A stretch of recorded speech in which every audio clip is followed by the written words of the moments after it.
Hamas کا ایک وفد بہت جلد شام کے صدر بشار الاسد کے ساتھ ملاقات کرنے والا ہے۔ اس ملاقات کے اندر محمود عباس کی تحریک اور محمود عباس کے ساتھ صلح کی جائے گی۔ اسی ڈیلیگیشن کے اندر بشار الاسد کو کنونس کیا جائے گا کہ وہ شام کے اندر حماس کے بھی دفاتر کھولے۔ آپ کو یہ بتا دیں کہ سال 2013-14 کے بعد شامی صدر نے حماس کے دفاتر اپنے ملک میں بند کرنے کا فیصلہ کیا تھا۔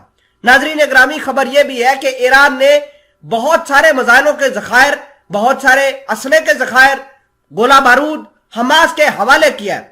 اب اطلاعات یہ ہے کہ حماس شام کے اندر اپنے دفاتر کھول کر امریکہ جیسے بڑے دشمن کو مارنا چاہتا ہے۔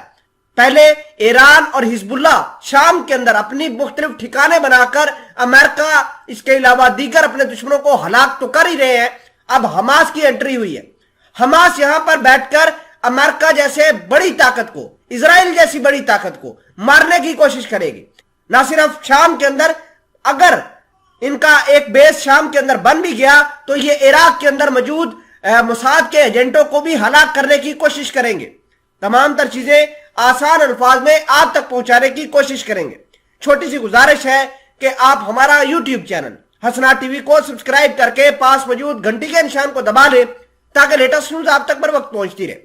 خبر یہ ہے کہ ایران نے حمایت کی ہے کہ حماس کے دفاتر کو شام کے اندر کھول دیا جائے۔ 10 اکتوبر کو حماس کا ایک وفد شام کے اندر آئے گا، شام کے اندر بشار الاسد سے ملاقات کرے گا اور ملاقات کے اندر ریکویسٹ کرے گا کہ ہمیں اپنے ملک کے اندر اپنے ٹھکانے بنانے کی اجازت دی جائے۔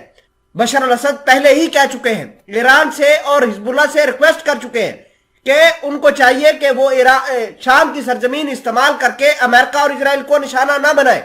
ظاہری سی بات ہے، اگر ایران شامی سرزمین استعمال کر کے امریکہ اور اسرائیل کو نشانہ بناتا ہے تو اسرائیل نے بھی یہاں پر شام کے اندر ہی اٹیک کرنے ہیں۔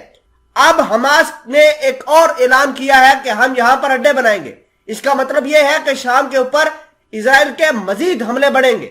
شام کے اندر حماس اگر شامی سرزمین کو استعمال کرتے ہوئے یا امریکہ کے اوپر حملہ کرتا ہے یا پھر اسرائیل کے اوپر حملہ کرتا ہے تو بدلے میں شام کی سرزمین کو امریکہ اور اسرائیل بھی دہلائے گے، جس کی وجہ سے شامی صدر بہت زیادہ پرپلیکس ہے، بہت زیادہ ڈسٹرب ہے، جس کی وجہ سے اب ریجنل پولیٹکس چینج ہو رہی ہے۔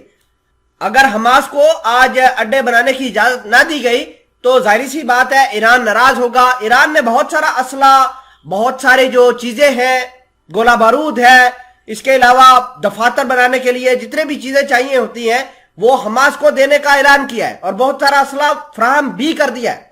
ایران نے یہ معاملات ایسے وقت میں کیے ہیں جب حالات ایران کے اندر جو ہے بہت زیادہ خراب ہے، لوگ احتجاج کر رہے ہیں اور ایران والے کہہ رہے ہیں کہ یہ احتجاج کروانے میں امریکہ اور اسرائیل برابر شریک ہے۔ اب ایران چاہتا ہے کہ وہ بھی اپنے ملیشیاز کو حماس جیسے لا کر امریکہ اور اسرائیل کو ان علاقوں میں دہلائے۔ کیا بشار الاسد اس تمام تر چیز کی اجازت دیں گے؟ یہ اپنے آپ میں بہت بڑا سوال ہے۔